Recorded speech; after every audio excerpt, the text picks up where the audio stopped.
मित्रांनो, हा शासन निर्णय तुम्ही पाहू शकता। यामध्ये प्रधानमंत्री आवास योजना ग्रामीण सर्वसाधारण घटकांतर्गत सन 2024-25 आर्थिक वर्षामध्ये प्रशासकीय खर्चासाठीचा पहिल्या हप्त्याच्या दुसऱ्या भागाचा केंद्र शासनाच्या हिश्श्याचा निधी रुपये जो असणार आहे तो राज्य समरूप हिस्सा एवढा निधी वितरण करण्याबाबत। हा निधी किती आहे, तसेच हा कधीपर्यंत जमा होणार आहे याबद्दलची माहिती देखील आपण सविस्तर पाहणार आहोत। त्यामुळे चॅनलला सबस्क्राईब करा आणि ही अत्यंत महत्त्वाची व्हिडिओ जास्तीत जास्त शेअर करायला विसरू नका। नमस्कार मित्रांनो, तुमचं स्वागत आहे आपल्या हक्काच्या मराठी हायटेक युट्यूब चॅनलमध्ये। मित्रांनो, महाराष्ट्र शासनाच्या ग्राम विकास विभाग अंतर्गत हा शासन निर्णय प्रसिद्ध करण्यात आला आहे आणि या शासन निर्णयाद्वारे केंद्र शासनाने संदर्भीय 1 म्हणजेच की लक्षात घ्या तुम्ही, दिनांक 30/3/2025 रोजीच्या आदेशान्वये प्रधानमंत्री आवास योजना जी घरकुल योजना आहे त्याच्या सर्वसाधारण घटकांतर्गत प्रशासकीय खर्चासाठी सन 2024-25 वर्षासाठीचा हप्त्याचा दुसरा भाग।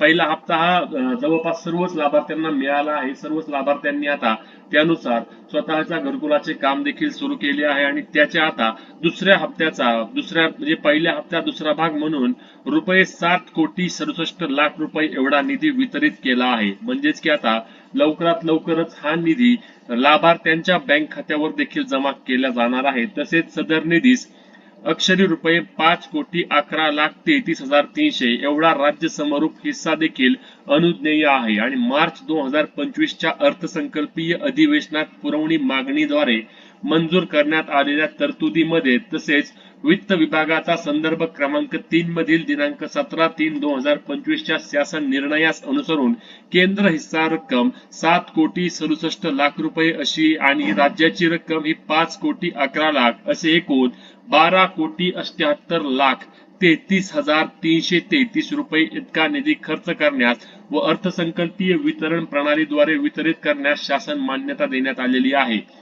आता सदर निधी 2024-25 या वर्षातील मंजूर तरतुदीमधून भागवण्यात यावा व केंद्र शासनाच्या हिश्श्याचा निधी देखील जो असणार आहे तो ग्रामीण रोजगार, इतर कार्यक्रम, जवाहर ग्राम समृद्धी योजना, प्रधानमंत्री आवास योजना ग्रामीण आणि सर्वसाधारण यांच्या 31 सहाय्यक या लेखा शीर्षकाखाली करून त्या खालील खर्ची टाकण्यात यावा। म्हणजे लक्षात घ्या आता काय आहे तर प्रधानमंत्री आवास योजना जी आहे ही ग्रामीण योजना केंद्र पुरस्कृत असल्याने या शासन आदेशाद्वारे वितरित होणारा निधी संबंधित योजनेच्या सिंगल नोडल एजन्सी या खात्यामध्ये वर्ग करण्यात यावा। या शासन निर्णयान्वये मंजूर केलेले अनुदान कोषागारातून काढल्यानंतर पुढील माहिती कार्य सन योजना 2 यांना सादर करण्यात यावी।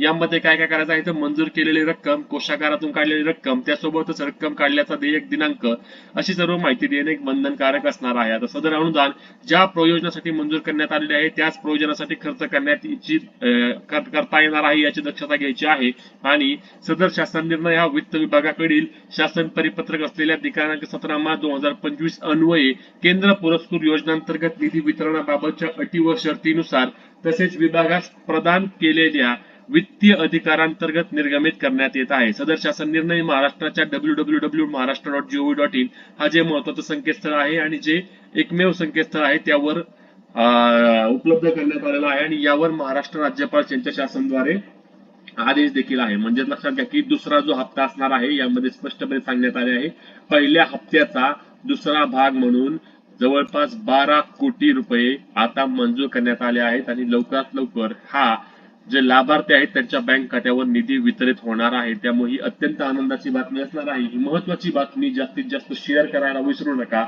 आणि अशाच प्रकारच्या महत्त्वाच्या माहिती व अपडेटसाठी हक्काच्या मराठी हायटेक युट्यूब चॅनलला सबस्क्राईब करायला विसरू नका। भेटूया पुढच्या व्हिडिओ, तोपर्यंत जय महाराष्ट्र।